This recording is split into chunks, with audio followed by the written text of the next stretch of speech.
Basically, we're making a fake wound that can look realistic. It's honestly good timing because, you know, it's like around Halloween and you get to like discover like the different layers of the skin and stuff with like wounds. Probably the most fun thing we've done so far. Yeah, definitely the most fun thing we've done so far. And Miss Cole's a great teacher. So. Very great. Creative. We're in the middle of our integumentary system, which is the skin.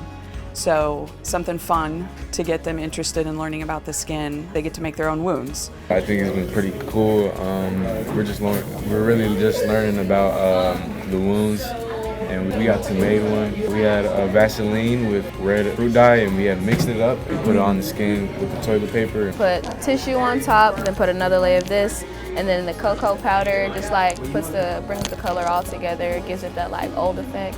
A little bit dried blood and scab.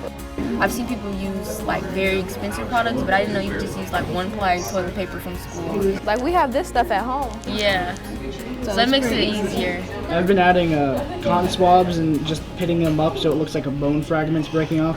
I also added just a broken off popsicle stick so it looks like a piece of wood's just impaled in the skin. Just make it look as gross as possible.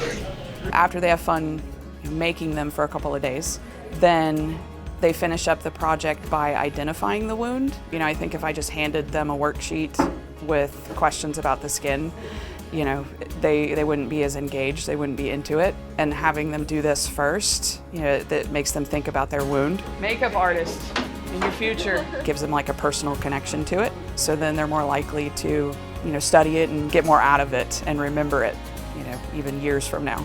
Because the assignment says that we need to like write a story about what the wound is and how it's going to eventually heal, to like learn about how skin heals and muscle and all that stuff. How your body reacts to like a burn, if you were to get stabbed or like to get hurt in any way. If you're in chemistry, I definitely recommend taking this class. You get to partner work, dissect stuff, just basically have fun. Yeah, especially if you're like thinking about going into like Medical stuff. Just getting them to see that there's interesting stuff in a high school science class that it's worth studying and something to remember and maybe spur a career in the future. I love it. Oh my gosh.